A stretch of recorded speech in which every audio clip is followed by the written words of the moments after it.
found Parker. Where you been? Looking for you all morning. Why don't you pay your phone bill? But could you pay me in advance?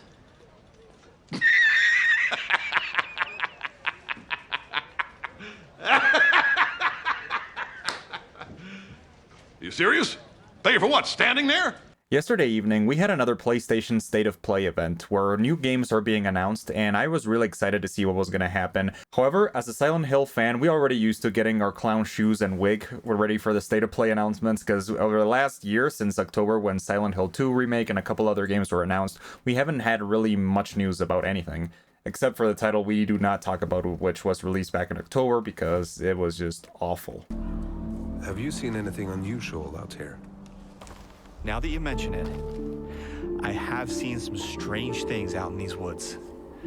You? I've been rooting for berries and other things for several seasons now. I like to make jams. I sell them in town. I could bring you some.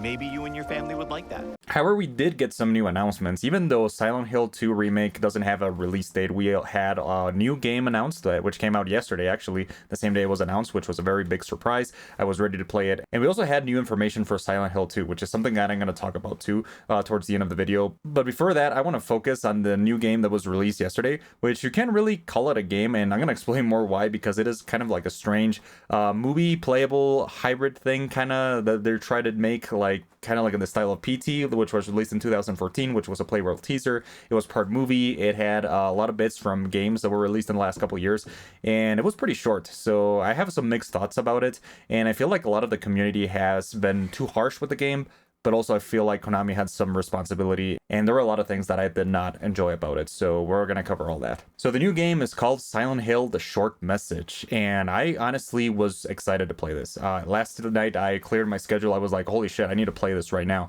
And I gotta say that it was really good in a lot of parts, but I also feel like in a lot of parts it lacked a lot of the things that make Silent Hill great. So first I'm gonna start with the positives. So Silent Hill: The Short Message is an actual playable experience released for free on the PlayStation 5, and I feel like that's important to, talk about too, because it is a free game.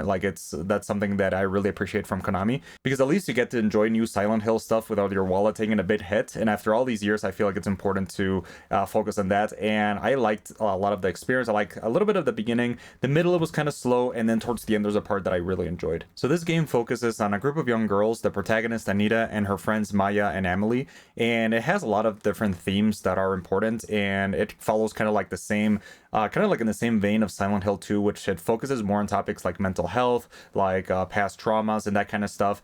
And I gotta say, I feel like it did a good job in several parts, and in other parts it just missed completely the point. Also, Masahiro Ito and Akira Yamaoka, which were involved in the previous games, and also created a lot of the amazing art in the game, including the amazing soundtrack, were present here. So I feel like that already adds a lot of points. However, I feel like the writing was abysmal in a lot of parts. What I mean by this is that I felt like it missed a lot of the points of the previous Silent Hill by making a lot of the subtle meanings in the story just right on your nose. I feel like this is just a sensitive topic to cover. I feel like that's also important to notice, is that topics like mental health, like suicide, like self-harm, I feel like they have to be done right. And I don't really have much of an opinion on that. I feel like in some parts it felt well done, and in other parts it felt kind of too on your nose.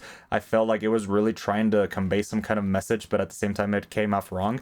So like I said before, I don't really have much of an opinion on that. And something I pointed out in the stream yesterday is that the previous Silent Hills, especially Silent Hill 2, had a lot of very heavy topics, not just James Sunderland's character, but a lot of the side characters like Laura, like Eddie, I felt like they had their own issues. And the way it was done, it was very subtle, but once you think about the subtleties of this game, it really hits you after you play it. So that's one of my main complaints, is that a lot of those topics were right on your nose. And I'm going to go right now on some of the negatives before I turn into the gameplay. But I feel also there were a lot of technical errors on Silent Hill: The Short Message. For example, some of the animations in the mouth and for Anita's character did not match her words.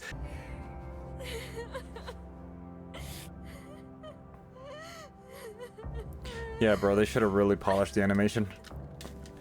And it was just really weird. It did not match a lot of the emotions. Did not convey like as many emotions as I thought. For example, we saw the same thing in some of Ascension's animations, and I feel like that was just like weird. I don't really think it was that big of a deal because this is just like a short teaser, but I still feel like they had to polish it more before they released it. But now that I think about it, it kind of makes me a little bit worried because it makes you realize like Konami is not putting like the utmost respect and love for these kind of games, and that worries me for future entries like Silent Hill F, like others.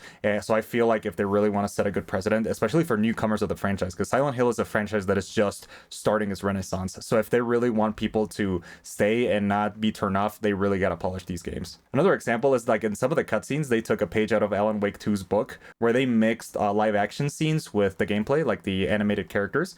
But I feel like Maya, some of her words were kind of like dubbed. It was kind of weird, like her mouth movements did not match the words. That was just something weird that I wanted to point out, but I don't think it's that big of a deal. But at the same time, I feel like they should focus a little bit more on that.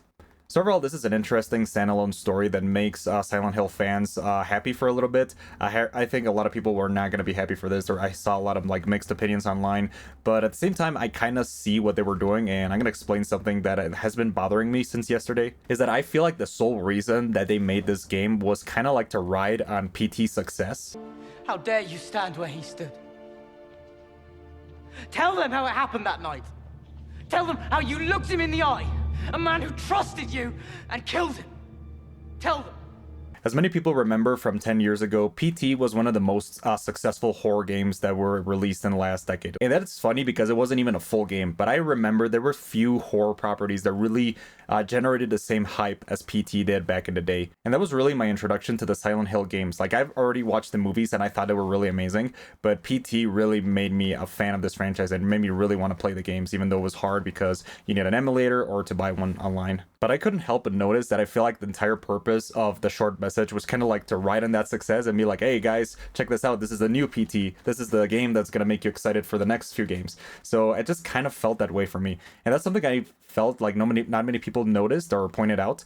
But that's just like the feeling I got from releasing this game like this, especially with its length. It's 2 hours, and it just felt like that. It's just kind of like a knockoff version of PT, even though it was very well polished. It had some amazing environments, and that's what I'm going to talk about right now. So yeah, overall, the short message, I felt like the environments and the way it was crafted is really well. There were a lot of really scary areas in like the second half of the game. The first half was kind of boring. I kind of got whiplash from the pacing sometimes because you were like listening to the cutscenes, and then suddenly you're being chased by a monster. And I gotta say, like, the final chase was just terrific. I feel like being chased by that monster through like the corridors, like with the chains and the original iconic Silent Hill hell design, I felt it was so good. So props for that. I feel like this game was amazing. So now anyways, I'm gonna go now talk about Silent Hill 2, the announcement they made yesterday. They released a small trailer, and I thought it was interesting because it is the first reveal in like over a year, and it focused a little bit on the gameplay. And as we can see from the gameplay, it looks really interesting. Like, it feels like a mix between the modern Resident Evil games with the kind of like more simple Silent Hill style. And there was a storm on the internet. Like, a lot of people complain about it. They said it was not polished well. Like, it was like it needed still a lot of work. And I have to say that I need to see more gameplay and people actually playing the game before I form my own opinion. I kind of afraid that it's going to be kind of like the Callisto Protocol. It had some janky controls, but I feel like it was not enough to ruin the experience. So I was just kind of like neutral on the gameplay from Callisto Protocol. And now that I think about it, I feel like that's the most likely scenario that we're going to get for this game. Like, it's not going to be in the quality of Resident Evil 4 Remake or some of the previous Resident Evils, like the new ones they've released, but I feel like it's not going to be that big of a deal because this is a game that's not focused entirely on the combat. It's going to be more focused on the survival horror aspects, on the story, solving puzzles more than the Resident Evils. So I feel like people are forming their opinions too early. But at the same time, the game is releasing later this year. Like, there's not really much time to change completely the fundamentals of the gameplay. Maybe it'll get polished, like maybe add some more like different sound effects. For example, if people complain about the sound effects from the guns, which I feel like it's totally justified. But I feel like we're still going to get a good game. Like, it might not be as amazing as many people think. Like, there's probably going to be technical problems. There's going to be like pacing problems. Maybe some of the characters will change fundamentally from the original. But I feel like Bloober Team is going to release a decent game. And so I'm not really worried after seeing yesterday's trailer. So that's really all my opinion on the Silent Hill 2 trailer. I feel like people's despair is overblown after the blunders we got and after Ascension, after last night, which was kind of controversial. But I just feel like we have to enjoy what we have with the Silent Hill franchise. I don't feel like we need to really get all worried or be all pessimistic, but also not overly optimistic. I feel like we're gonna get good games, and I feel like we're gonna get some amazing games if we think about it that way. I'm really excited to see Pyramid Ahead again. I'm really excited to play these games for a modern audience. I'm excited to also introduce these games to like a new generations of Silent Hill players, and I hope one day they actually release the originals to play like on PlayStation 5 or something like that, because they also really deserve to be preserved. And yeah, for the future of the franchise, I hope Konami sees what's going on and they take care of these games and realize like people, like the fans, want to see more of this kind of stuff. They want to see some actual great care being put into this. They want to see good stories. I have mixed thoughts on the story from last night, but I feel like it's just one of several games we're gonna get, and considering how popular it is, I feel like there's a lot of room for improvement. But yeah, anyways, those are pretty much all my thoughts. If you like this video, please like, share, and subscribe, and I'll see you guys around. Goodbye.